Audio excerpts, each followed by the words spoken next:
Hi, my name is Josh Vega. I'm one of the DC students here working on the cranial nerve project. Just to go over some points that we're going to be targeting, we're going to be focusing on cranial nerve 2, 3, 4, 8, and 11, as well as working with the cerebellum. We're also going to be focusing on Brodmann's area number 8, which is the frontal field vision, and then VOR. We're also going to try to target that. We're first going to start with the cardinal fields of gaze assessment, just to see if a patient does have any issues with cranial nerve 3, 4, and 6.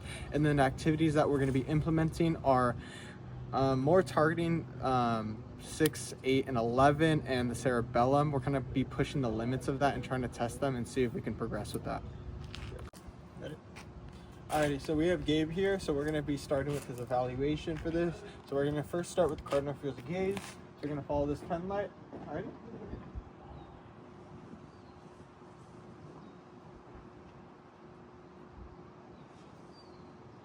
Good.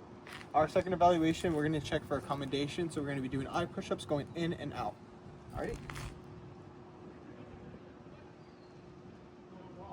Where's our crying? Oh, perfect. And then for the last assessment, we're going to have you actually test his eye muscles a little bit more and his cranial nerves. For him, he's going to be shaking his head while staring at this, looking at different points. So we're going to begin here. So you're going to look at this. You're going to look up and out, down, back, up and in, and come back towards the bottom and up and in. Perfect. Now down towards that way and up. Good. Perfect. Hey, how's it going? I'm Josh. I'm Gabe. I'm Max. I'm Josh. And we're going to be showing you how to essentially make athletics easier through cognitive overloading and specifically strengthening certain cranial nerves in order to make certain athletic tasks a little bit easier. Hello, my name is Gabe. So today what we're going to be doing is basically dribbling 2 balls at the same time while reading this chart that my partner Josh here has.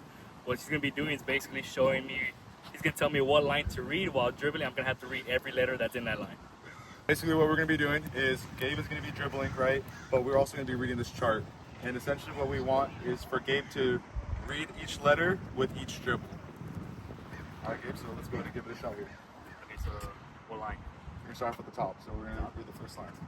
O, F, N, P, V, D, T, C, H. Perfect. All right, so that would be level 1. Okay. Yes. All right, so that would be a good little introduction, good little primer for, and now we can start working and becoming more advanced. So now what we can start doing is, Gabe, I want you to dribble and read, but I want you to alternate the dribbles. Okay. So we're gonna be, for example, it'd be right hand O, left hand F. Okay, and we're just gonna keep on alternating just like that. All right, let's go and give it a shot. O, F, N, P, V, D, T, C, H. Perfect. All right. So as you can see, there are multiple ways in order to kind of increase the cognitive load and demand that Gabe will have to do. Some other things that you can incorporate would be maybe using a metronome, and so he would have to dribble on beat with the metronome while reading on beat with the metronome. You can also have him find certain lines. So for example, I could be like, Gabe, instead of the first line, I want you to find me the 7th line, or I want you to read the 6th column. Things of that nature in order to continue to increase the demands. Cool. For this next procedure, we're going to be having Max right here be dribbling with one-handed, and then we're going to be tossing up these balls. We're going to say ball while his eyes are closed. He's going to be opening up the ball, catching whatever ball's in his hand, and naming the color. Alrighty. Alrighty, Max, go ahead. Ball. White. Ball. Blue. Ball. Red. Alright, now switch ends. Chance. Ball. White.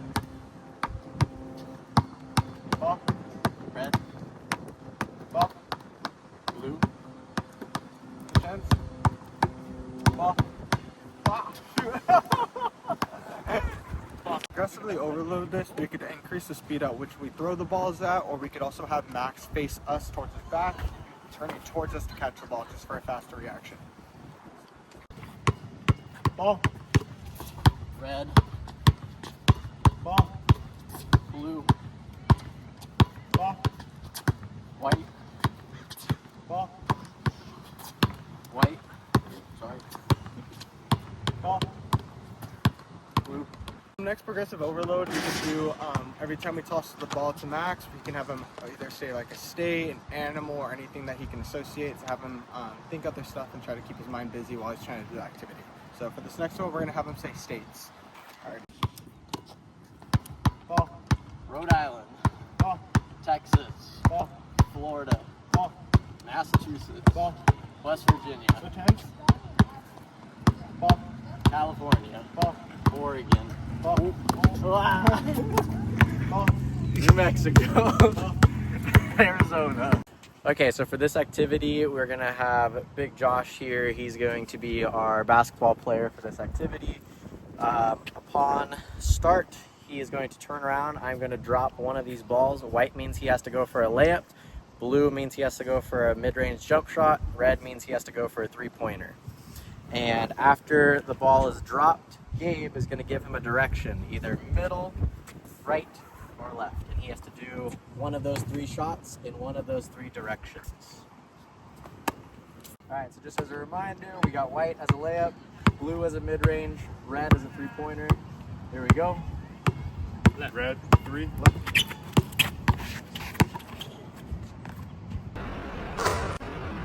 One. Blue, mid-range. Left.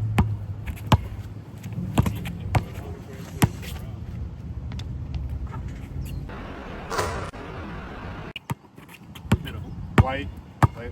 You can't say it yet. I have to say the color first. You have to. How do you feel about this? It's all right. This is a little bit of a difficult activity, as you can see from my fellow classmates. Even though they do play basketball, they tend to struggle. So this could be a bit of an advanced technique that we could use that engages a lot of cranial nerves. But yeah, welcome to the fun show. All right, here we go. White, layup. Middle.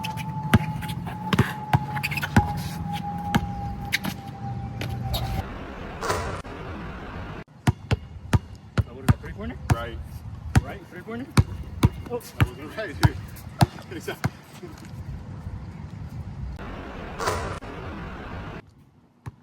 Red, middle. Three-pointer.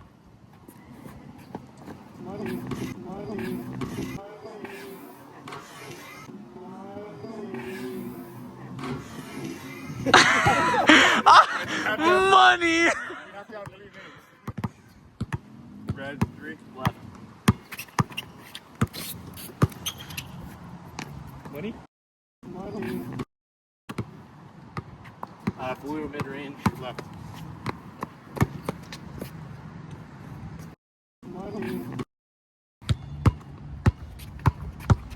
Blue, mid-range. Right. Money. Money. To progressively overload this, you can add a man-on-man mark. So for this next Alright, one, come I'm going to be marking Max just to add a little more pressure on him. Alright, cool. See it, right? See it, right? Red, three-pointer. Right. In his face? Doesn't count. Blue, mid-range. Left. Oh! Fade away.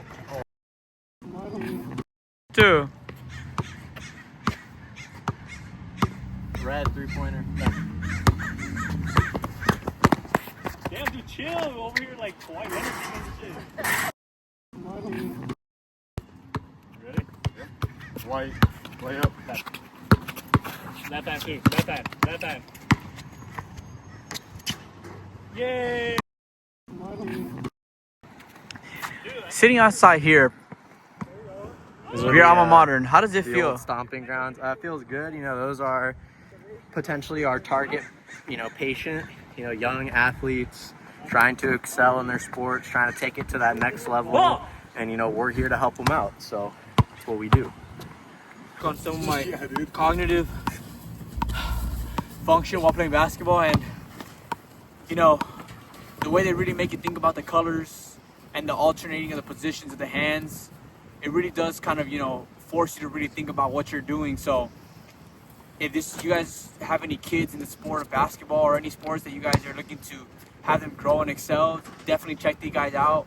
They brought a lot of intensity, a lot of fun to it, so check them out. You got Josh, Josh, Max, and Gabe. Some of the best guys, hands down. Check them out.